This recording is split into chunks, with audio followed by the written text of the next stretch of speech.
katakan bersama dia, hatiku damai. Bersama dia hatiku damai, walau dalam lembah kegelapan.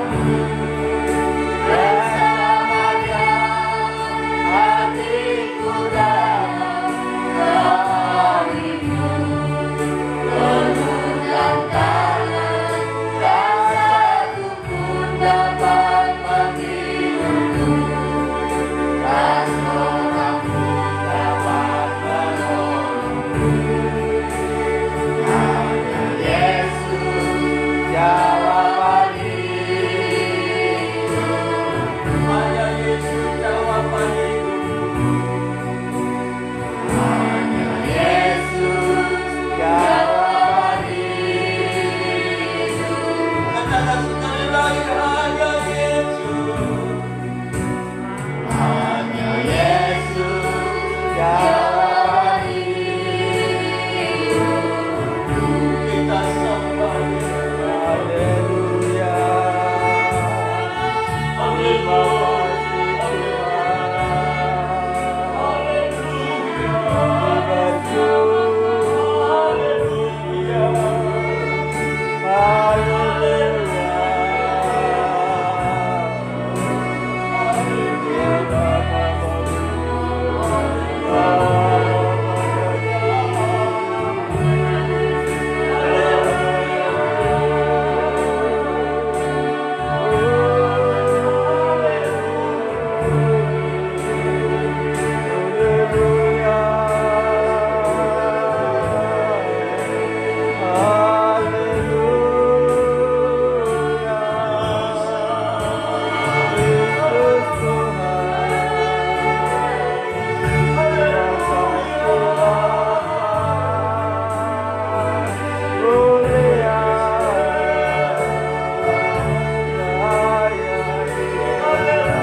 Haleluya, haleluya, haleluya, haleluya.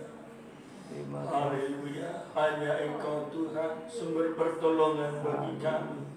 Hanya Engkau yang memberikan kami damai sejahtera. Hanya Engkau yang memberikan kami ketenangan di tengah-tengah dunia yang semakin goncang. Dan sungguh kami hanya berharap pada Tuhan saja. Sebab Engkau Allah yang kami percaya dengan tidak ragu-ragu. Engkaulah sandaran hidup kami Tuhan. Itu sebabnya malam hari kembali kami datang merendahkan diri kami di hadirat Tuhan. Hanya dekat Allah saja kami tenang. Haleluya, haleluya. Mari Tuhan layakkan kami semuanya malam hari ini berada di hadirat-Mu yang kudus. Layakkan kami semuanya menikmati suasana surga. Kami merasakan hadirat Tuhan malam hari ini. Kuduskan kami Tuhan, tahirkan di kuasa darah-Mu. Urapi kami semuanya untuk memuliakan Engkau. Terlebih kami hamba-hamba-Mu yang Tuhan percayakan melayani. Mulai dari pemimpin puji-pujian, para pemain musik, operator LCD, operator singer. Urapi kami Tuhan, layakkan kami Tuhan. Dan hamba-Mu yang Tuhan percayakan menyampaikan firman Tuhan di tengah-tengah kami. Menyampaikan maksud dan rencana Tuhan. Mari Kau berkarya lewat lidah bibir-Mu dan hamba-Mu. Dan kami sungguh diberkati malam hari ini. Haleluya. Kasih sayang Tuhan, perhatian Tuhan bagi kami. Engkau Tuhan yang mengerti keadaan kami sebagai manusia. Dan hanya Engkau yang dapat menolong tolong kami. Pakailah hamba-Mu, urapilah hamba-Mu, sertailah dengan kuasa-Mu Tuhan. Terima kasih Bapa di surga. Saudara-saudara kami dalam perjalanan menuju tempat ini juga Tuhan tolong untuk bersama-sama kami beribadah kepada Tuhan. Saudara-saudara kami berhalangan datang juga Tuhan tolong. Kalau sakit Kau sembuhkan, kalau lemah Tuhan kuatkan. Dan Engkau berkati juga lingkungan kami ini Tuhan. Curahkan sukacita, curahkan damai sejahtera. Terima kasih Tuhan. Dan bagi kami yang hadir pada malam hari ini, Tuhan sudah siapkan yang terbaik bagi kami. Terima kasih Tuhan. Kalau ada kuasa iblis, kuasa setan, kuasa-kuasa kegelapan yang mau mengganggu kami, bersatu hati kami menolaknya, mengusirnya. Di dalam nama Yesus, keluar oleh kuasa darah Yesus. Iblis sudah dikalahkan, kuasa sudah dihancurkan oleh darah anak domba. Terima kasih Bapa di surga. Segala pujian dan hormat dan kemuliaan hanya bagi-Mu. Di dalam nama Tuhan Yesus kami bersyukur dan berdoa, kami perlaskan ibadah kami hari ini. Haleluya, bersama kita katakan amin. Puji Tuhan, kami persilakan duduk. Haleluya, puji Tuhan. Kita bersyukur buat kasih Tuhan yang ditunjukkannya bagi kita malam hari ini. Sungguh tangan kasih-Nya yang menghimpunkan kita berada di tempat ini untuk memuji memuliakan Dia dan menikmati hadirat-Nya. Kami sampaikan salam damai sejahtera dalam nama Tuhan Yesus bagi kita semuanya. Salam. Tanda pujian, penuhilah hatiku.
Saudara kita bersama kita bangkit berdiri, kita angkat pujian ini dengan sukacita.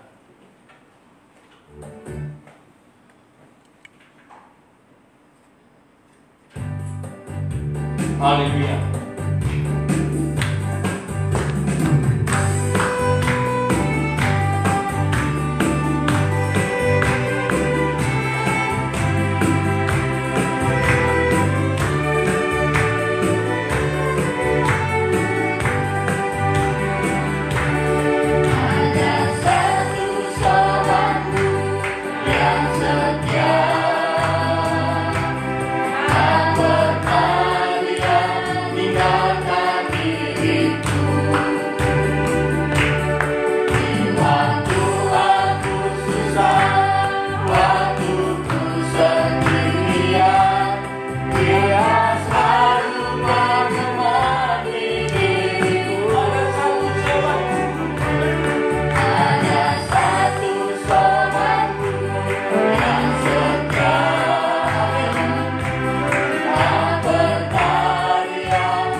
Betapa Tuhan mengasihi kita. Sungguh kita rasakan Dia tidak pernah tinggalkan kita.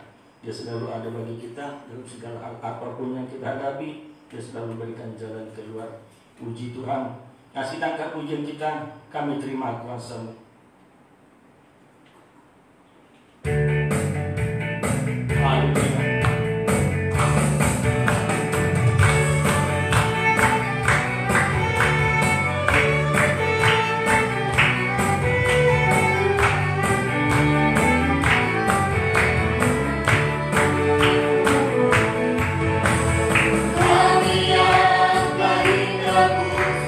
Dengan damai yang kudus.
menghadapi apa yang terjadi di akhir zaman ini, itu membawa kita hidup berkemenangan di setiap langkah kita.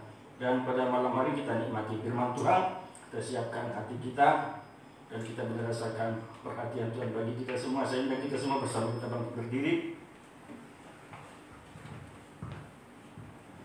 Kita anggap pujian kita yang menantikan Tuhan membaharui kuat-Nya.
Sebentar lagi kami menyiapkan hati dan pikiran kami Tuhan.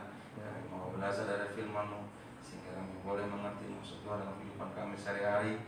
Karena kami yakin dan percaya bahwa firman-Mu lah Tuhan jawaban dalam setiap persoalan kami. Terima kasih Bapa, terima kasih Tuhan Engkau rabi kami semua yang ada di tempat ini, mulai dari termuda hingga yang tertua. Terima kasih Bapa, terima kasih Tuhan Yesus, kami siap mendengarkan firman Tuhan. Dalam nama-Mu kami bersyukur dan berdoa. Haleluya, amin. Firman Tuhan, kami persilakan untuk mulai.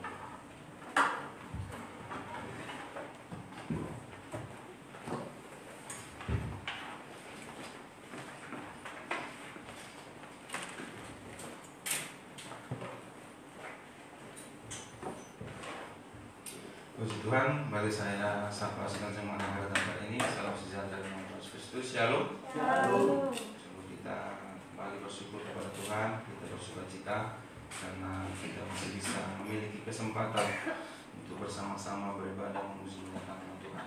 Kita juga bersyukur dalam setiap hidup kita, Tuhan ada di tengah-tengah kita, melindungi kita, memberkati setiap pekerjaan kita. Terlebih lagi kita yakin bahwa orang-orang yang percaya memiliki jaminan kekal, begitu ya, kita akan bersama-sama di dalam kemuliaan Tuhan. Malam hari ini sebelum kita datang menyembah kepada Tuhan, kita akan merenungi firman Tuhan dalam Kejadian pasal yang ke-16. Ya, kita akan belajar bagaimana sebagai anak-anak Tuhan meresponi tentang janji Tuhan dalam kehidupan kita beribadah pas pribadi. Dulu Tuhan berjanji kepada Abraham bahwa ketika ia meninggalkan tanah kelahirannya, tempat dia berada, Tuhan janjikan bahwa dia akan menjadi bangsa yang besar, ya, namanya akan masyhur, bahkan dia akan menjadi berkat. Tetapi hal yang terjadi justru menurut logika mereka, bahwa seakan janji Tuhan itu tidak nyata. Kita juga dalam kehidupan kita sehari-hari ini, setiap kali kita datang firman Tuhan, kita dengarkan janji Tuhan bahwa Tuhan menyertai kita, Tuhan menolong kita, Tuhan menopang kita. Bahkan firman Tuhan katakan Tuhan pegang tangan kita sampai kita meraih kemenangan. Tetapi faktanya dalam kehidupan sehari-hari, ya, sering sekali firman Tuhan, janji Tuhan itu ya bertolak belakang dengan fakta yang kita hadapi. Nah, malam hari ini kita belajar bagaimana menyikapi itu, bagaimana supaya kita bisa bertahan, gitu ya, menanti janjinya Tuhan. Ya. Janji Tuhan juga kita kepada kita orang-orang yang percaya. Kita menantikan kedatangan Tuhan Yesus yang kedua kali. Kalau kita tidak, ya, kalau kita salah, gitu ya, salah dalam mengambil keputusan ketika dalam penantian itu seperti lautan, tentu kita akan tertinggal. Mari kita baca, ya, kita baca Kejadian yang ke-16. Kejadian 16 di ayat pertama sampai dari ayat yang ke-6. Ayat yang sudah sering kali kita baca, bahkan sudah kita hafal, tetapi tidak mengapa, semakin kita pelajari tentu semakin ada yang ingin Tuhan sampaikan dalam kehidupan kita masing-masing. Kejadian 16 mulai dari ayat 1 sampai ayat yang ke-6. Kejadian 16 ayat 1 sampai ayat yang ke-6. Mari sama-sama kita baca perlahan. 1, 2, 3 ya. Adapun Sarai istri Abraham itu tidak beranak. Ia mempunyai seorang hamba perempuan orang Mesir, Hagar namanya. Berkatalah Sarai kepada Abraham, engkau tahu Tuhan tidak memberi aku melahirkan anak. Karena itu baiklah hampiri hamba itu. Mungkin oleh dialah aku dapat memperoleh orang anak. Dan Abraham mendengarkan perkataan Sarai. Jadi Sarai istri Abraham itu memanggil Hagar hambanya orang Mesir itu, yakni ketika Abraham telah 10 tahun tinggal di tanah Kanaan, lalu memberikannya kepada Abraham suaminya untuk menjadi istrinya. Abraham menghampiri Hagar lalu mengandunglah perempuan itu. Ketika Hagar tahu bahwa ia mengandung, maka ia memandang rendah akan menanya itu. Lalu berkatalah Sarai kepada Abraham, penghinaan yang kuderita ini adalah tanggung jawabmu. Akulah yang memberikan hambaku ke pangkuanmu, tetapi baru saja ia tahu bahwa ia mengandung, ia memandang rendah akan aku. Tuhan kiranya yang menjadi hakim antara aku dan engkau. Kata Abraham kepada Sarai, hambamu itu di bawah kekuasaanmu. Perbuatlah kepadanya apa yang kau pandang baik. Lalu Sarai menindas Hagar sehingga ia lari meninggalkannya. Ketika firman Tuhan, kita baca tadi bagaimana peristiwa atau masalah yang dihadapi keluarga ini. Ya, firman Tuhan sampaikan kepada Abraham ketika ia di Ur Kasdim, depan orang tuanya, di rumah orang tuanya, Tuhan katakan pergilah dari negerimu. Ya, Tuhan janjikan bahwa ia akan menjadi bangsa yang besar, namanya akan masyhur begitu ya, bahkan dia menjadi berkat. Tetapi yang terjadi ketika ia sudah keluar dari tanah kelahirannya gitu ya, ia sampai di tanah Kanaan, kemudian bukan sebentar, ayat tadi mencatat bahwa sudah 10 tahun lamanya. Tetapi yang terjadi ya, istri Abram tadi begitu ya, tidak memiliki keturunan begitu ya. Nah, ini juga sering kita terjadi dalam hidup kita begitu ya. Sudah dengar firman Tuhan begitu ya, tetapi tidak ada yang kita juga rajin beribadah, tetapi tidak ada perubahan dalam kehidupan kita. Nah, yang menjadi permasalahannya adalah bukan Tuhan tidak menolong kita begitu ya, atau bukan Tuhan membiarkan kita. Hanya saja Tuhan ingin mempersiapkan kita supaya kita lebih layak menerima berkat itu. Sarah di masa ini begitu ya, Sarah mengambil sebuah keputusan yang salah begitu ya. Mengambil sebuah keputusan yang salah begitu ya. Ada berapa hal respon Sarah yang salah.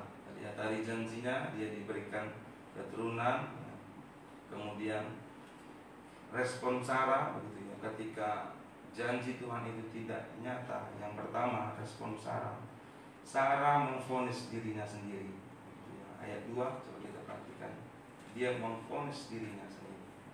Dia memvonis dirinya sendiri bahwa ia tidak melahirkan anak. Ayat kedua berkata demikian, berkatalah Sarai kepada Abraham, engkau tahu Tuhan tidak memberi aku melahirkan anak. Karena itu baiklah hampiri hambaku itu, mungkin oleh dialah aku dapat memperoleh seorang anak. Dan Abraham mendengarkan perkataan Sarai. Nah, praktiknya adalah kehidupan kita sehari-hari gitu ya, melihat situasi yang terjadi di keadaan kita pribadi lepas pribadi, juga kita melihat permasalahan yang kunjung tak henti-henti gitu ya. Seringkali terucap dalam hidup kita, oh inilah, kayak inilah memang nasibku ya, sayang sekali terjadi, oh udahlah, memang seperti ini takdir saya, atau inilah nasibku. Seringkali muncul perkataan seperti itu, aku pun gak mau nasibku seperti ini. Siapa yang mau seperti ini? Memvonis dirinya, padahal Tuhan sudah persiapkan perkara yang besar. Ingat bahwa perkataan kita itu yang menunjukkan iman kita ya. Nah, mari hari-hari ini apapun yang terjadi, ayo berhenti memvonis diri kita gitu ya. Tetapi perhatikan lagi bahwa Sarah setelah dia memvonis dirinya seperti itu, seharusnya mungkin begitu ya, kalau dia sabar begitu menanti janjinya Tuhan, mungkin tidak lama lagi. Tetapi karena sudah memvonis, dampaknya begitu ya, Tuhan malah lebih lama lagi menurunkan janji sebagai dia itu menjadi keturunan yang banyak begitu ya. Makanya hari ini ayo kita belajar bahwa apapun yang terjadi dalam hidup kita, ya vonis itu ya berhenti gitu ya. Seringkali juga kita, ya sudahlah, memang inilah kehendaknya Tuhan gitu ya.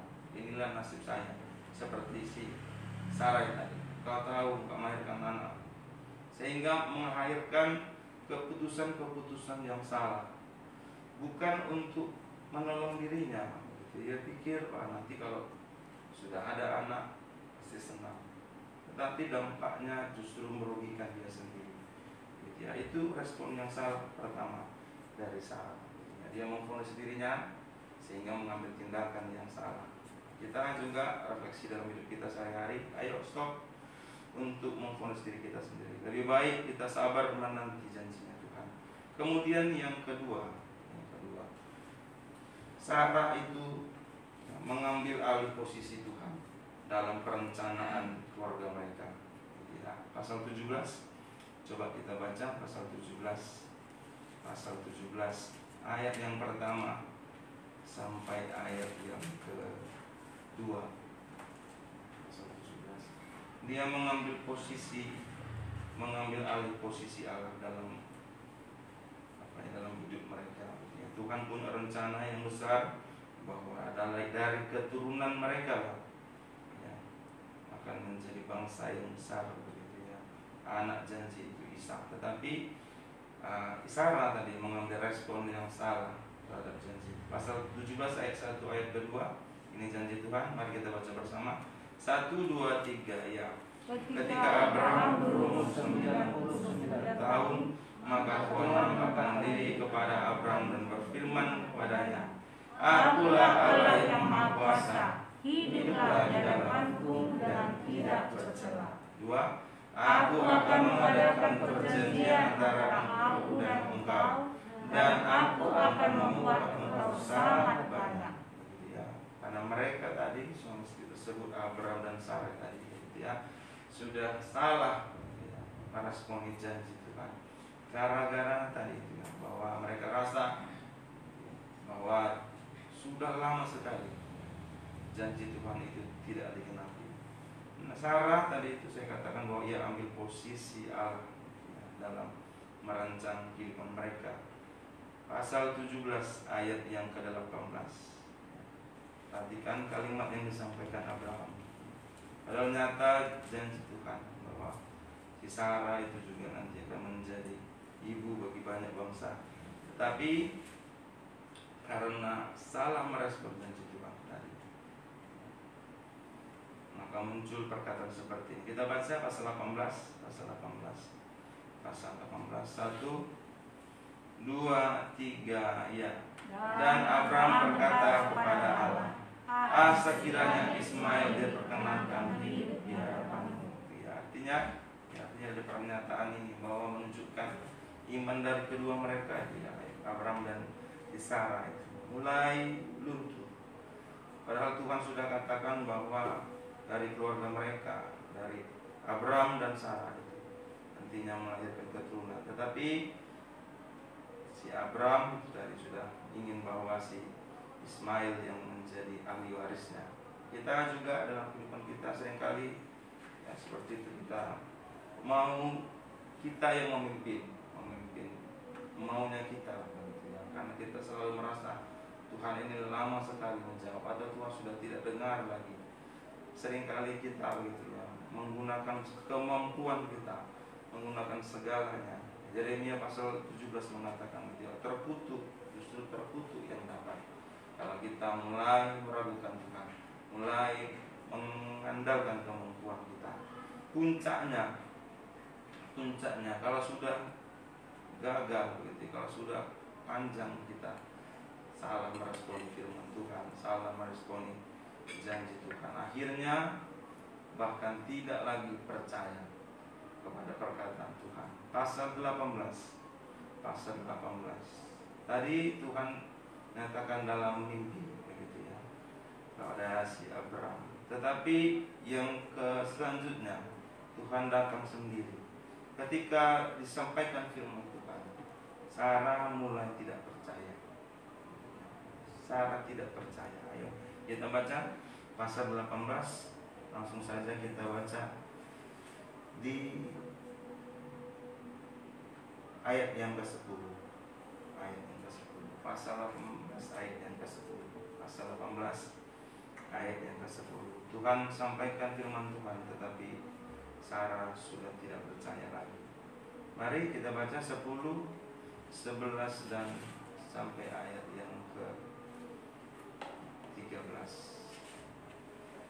1, 2, 3 ya. Dan firman-Nya, sesungguhnya aku akan kembali tahun depan mendapatkan engkau, pada waktu itulah Sarah istrimu akan mempunyai seorang anak laki-laki. Dan Sarah melihat pada pintu kemah yang di belakangnya.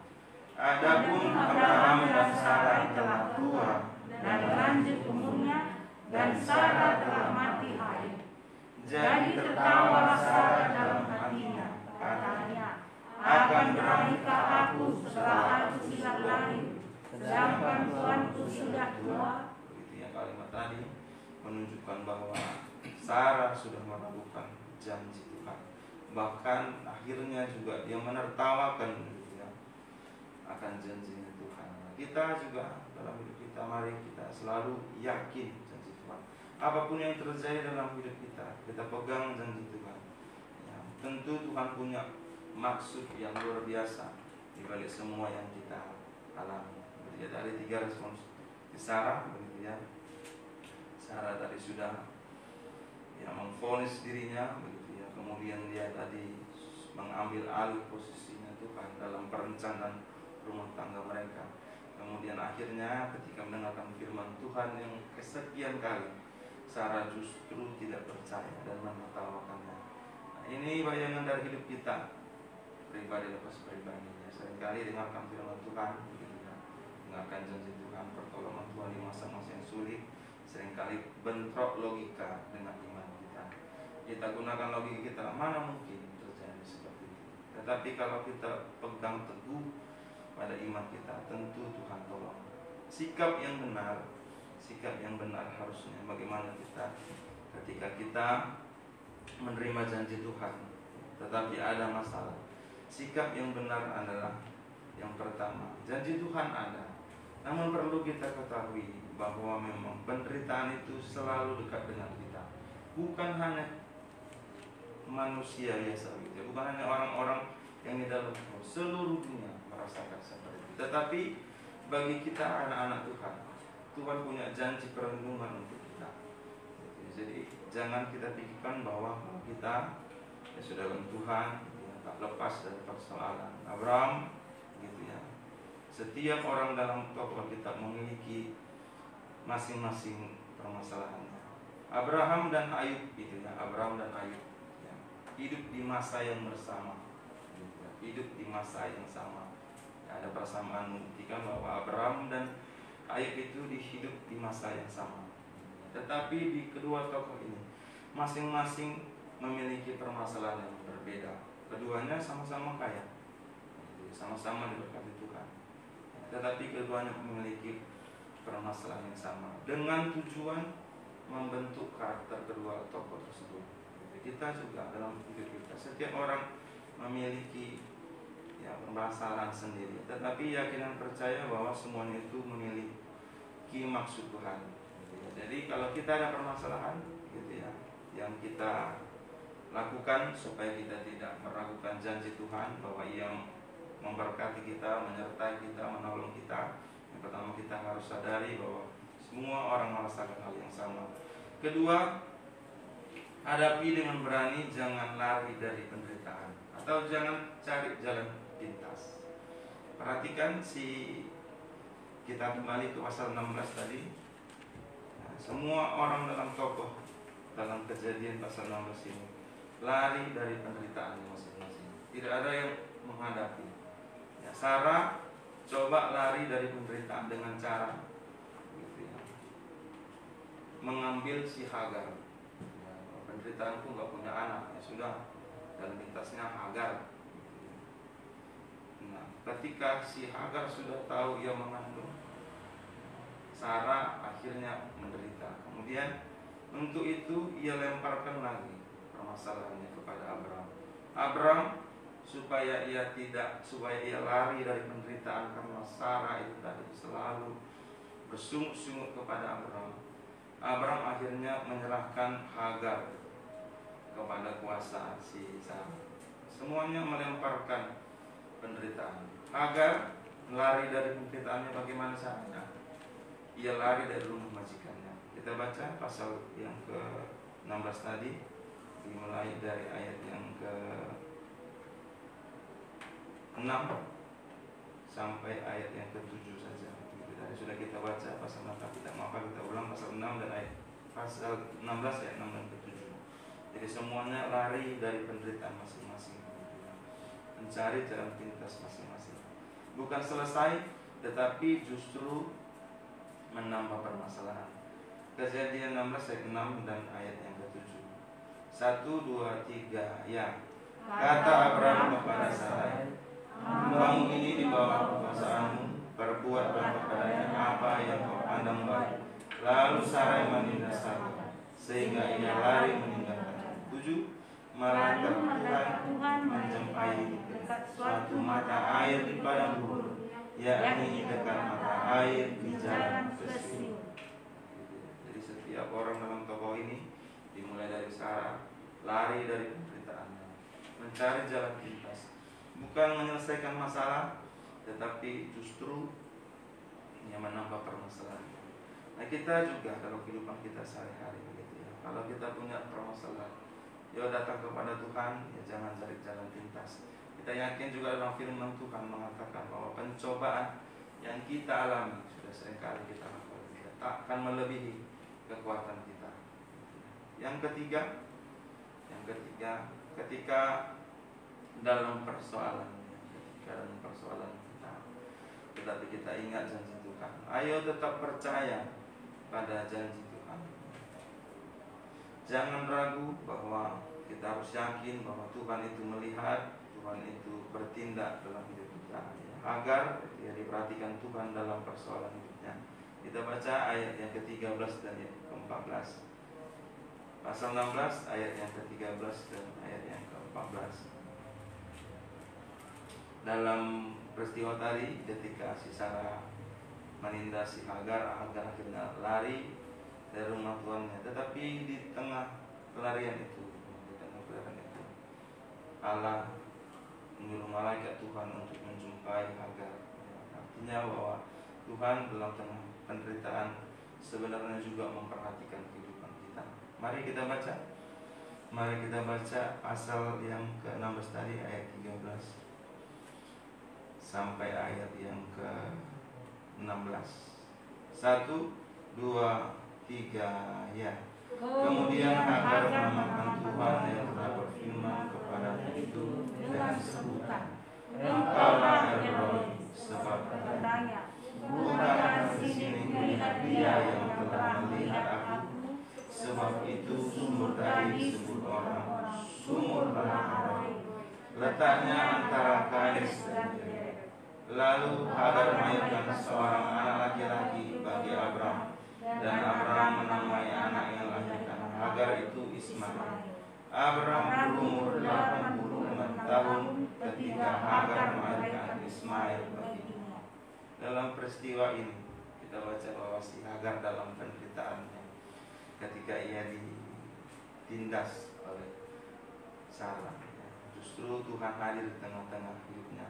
Mungkin dalam kehidupan kita sehari-hari juga, ketika kita dalam permasalahan yang Tuhan inginkan supaya kita berseru, supaya Tuhan hadir di tengah-tengah kita, gitu ya. Ketika kita dalam penderitaan juga harus kita yakini dan percaya bahwa Tuhan memperhatikan kita.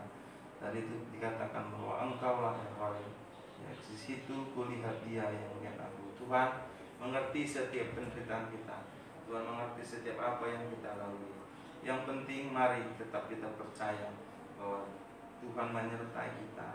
Tuhan selalu menopang kita ketika lemah. Ini yang kita renungkan malam hari ini. Apapun yang terjadi dalam hidup kita, ayo kita mari tetap pegang teguh pada janji Tuhan. Ubah pola pikir kita bahwa permasalahan itu justru menghancurkan kita, tetapi permasalahan itu justru membentuk karakter kita. Permasalahan itu datang supaya kita semakin dekat dengan Tuhan. Kemudian ayo ketika ada permasalahan jangan lari, jangan cari jalan pintas, tetapi mari menyerahkannya semua ke dalam Tuhan. Percaya tanpa ragu bahwa Tuhan selalu bertindak menolong kita. Ini renungan kita malam hari ini. Pada pemain musik datang, kita datang berseru kepada Tuhan. Kita naikkan doa ucapan syukur kita, dan naikkan juga doa permohonan kita. Biar Tuhan yang selalu menjawab, mendengarkan tiap-tiap permohonan kita. Kita naikkan pujian kita. Tuhan selalu